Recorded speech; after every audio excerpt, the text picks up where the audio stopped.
Yeah, I'm here with Nick Stillwell from Stormboard, sat in front of Stormboard's amazing planted signage, which is made of 100% waste plastic, courtesy of Stormboard. And Nick's just been part of the talks panel, which we've had on the age of waste. And Nick, thanks for everything you've done for Planted and the contribution that you guys have made. It'd be great just to hear a little bit about what Stormboard is and what you guys do down at, well, you have been in Frome and Bath, but you've moved your headquarters up to Hull now, haven't you? Yeah, so we originally started as a machine manufacturing company. We invented a machine that can take any type of waste plastic and produce products out of it. Our main product is a sheet that replaces plywood, and it's used in furniture and construction.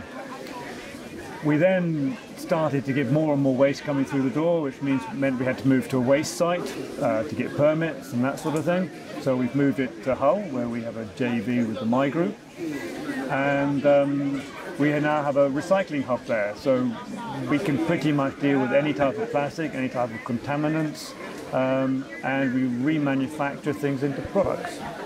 And I mean, in terms of the type of products that you can take, which perhaps other people can't, can you give an idea of some of the things that you guys are able to process there and turn into new product, which most people leave alone? So key for us is not disturbing the products that are actually recycled. So products that are reused and turned into other products, glass, metals. There is a recycling route for this sort of thing. Also, certain types of plastic like PET, there are recycling routes for that. But where we get involved is the contaminated plastics, the multi-layer plastics and the films. These generally aren't recycled. They're just chipped off or burnt, and they can be recycled and reused. And what sort of products, I mean, perhaps we talk about a little bit about the Planted board, but what sort of products are you guys able to turn that stuff into? So the main product is a sheet, and it's a sheet designed specifically to compete with the 3/4 inch plywood.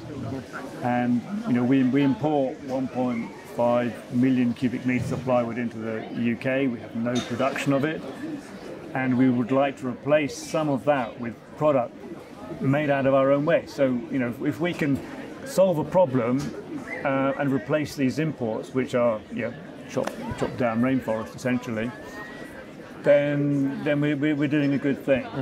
So the Planted sign here is made out of crisp packets. You can see the yellow in there is gas pipe. There's some water pipe, the blue in there.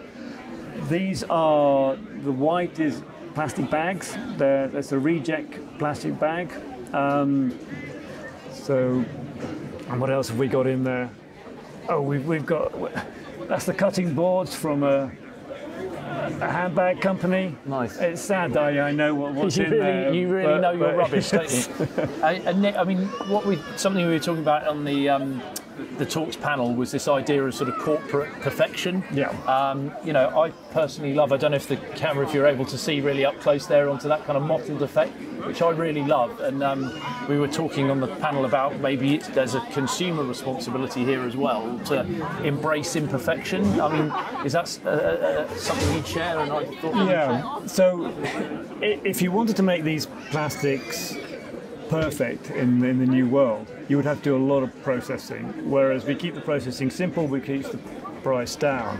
Now, if you imagine mixing up all your paints, the colour you get is sort of a dark sludge colour, and from that you can create a green or a black by adding a bit of dye, but you're never going to get a white. So recycled products are never going to be perfect, because especially at our end, which is the contaminated end. So we've got everything from cigarette butts to paper. If you imagine your sandwich pack, you've got cardboard, you've got plastic, and you've got a label. Now all those things we can use to make a board, though we take the cardboard out because there is a route for recycling that. And at the moment, that's just burnt or shipped off.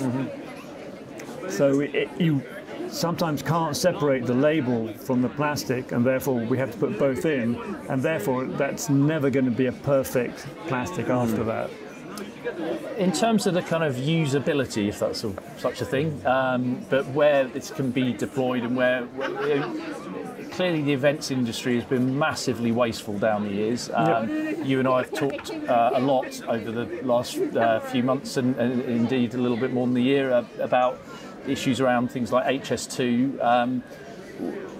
Why is it that we are continuing to use these sort of products that are essentially still absolutely responsible for cutting down huge amounts of rainforest, and specifically the issue you faced with HS2? So we're a disruptive technology, as anything new is, and corporations don't like disruptive technology because it would mean that they would have to change their way of doing something. So HS2 essentially, I get quite upset when I see 7 miles of hoarding going up around Euston Station. And what's that hoarding made of?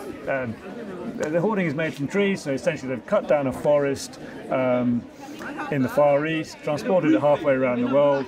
They're going to paint it, they're then going to put some plastic ACM on it, which can't be recycled, and then they're going to landfill it in 2 years' time.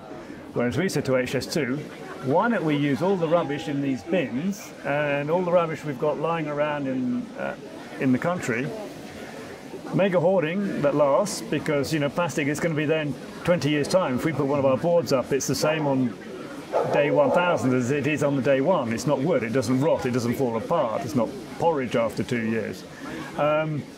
And then once you finish on this site, just move it up the line, and then move it up the line, and move it up the line again, and just keep reusing the plastic. And if you break it, we'll take those boards back and we'll turn them into new boards. Right.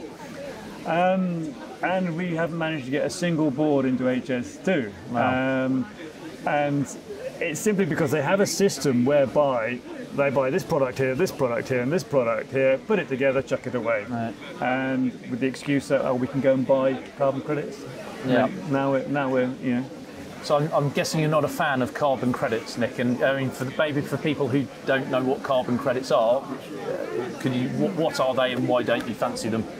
Well, for me, they're a way. If you imagine the indulgence practice back in the church days, where a prince could be rather naughty and then buy his way to heaven by giving them a new chapel or whatever, it's the same principle for me. You can carry on polluting and buy your way to heaven by saying, we're carbon neutral anyway, but here, let's put some more plastic down the line.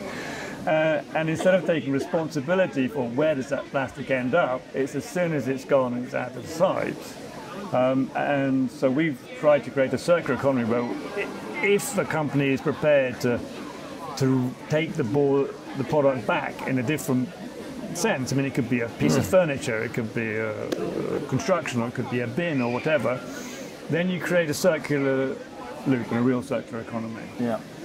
Well, that's certainly something we're trying to promote at Planted, and we're really grateful for the experience and knowledge that you've been able to bring for us to learn and to showcase some of this disruptive technology and product that you've clearly got at hand. I mean, from the events industry perspective as well, can you sort of see other applications here where there could be, just a great win-win, where events who are looking to be more sustainable and be run in a more sustainable way and less wasteful way can easily win with your product? I mean, events is horrific. You go down to the car park in Excel and it's just full of skips afterwards. Everything insane. Is just chucked away. Yeah. And you're looking at the carpet. Why are we reusing carpet? We can take that carpet and make it into fixture and fittings for the next year and the next group and the next year. So and we can. So the problem a lot of people see is if you have a product that's designed and it's nice, and you recycle it, it's not going to come back as the same product, and that is a problem for a lot of companies.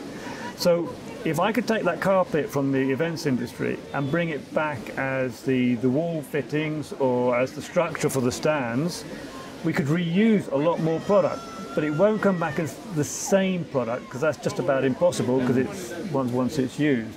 I think that's somewhere where we have to sort of square that circle a bit. Yeah. But yeah, here, I mean, this will be reused 20 times, and when you're done with it, we'll take it back, we'll make it into another product. Same with the A-frames and the hoarding and the signs that you've got. We do a lot of toilets for events. I mean, we do a lot of toilets, and we do a lot of sheds, and they can be left in the field or they can be returned to us for granulating. We make stuff out of them. Yep. So yeah, the events industry does need to change. You just got to take a look at the skips. Yeah, at the well, bottom. it was absolutely an inspiration for Planted. The reason we set it up, part of the reason was to try and do things differently, be disruptive, like yourselves, because we felt something needed to change, because we'd seen with other events and events that we'd been involved in just an epic amount of waste. So we've asked all our exhibitors to create stands which are reusable, repurposable or recyclable, and we've committed to sending zero waste to landfill. I know that is a minimum standard really if you're trying to move in this space, but we're going to try and really understand our metrics around waste and year on year look to reduce. So very much hoping Stormboard are going to be part of that journey, because you have been so far and you've been a fantastic asset for us to be able to talk about, and I hope you feel we're sharing your story as well. But Nick, I'd like to thank you for your time now pleasure. on Planted, and for what you guys have done involving yourself with Planted.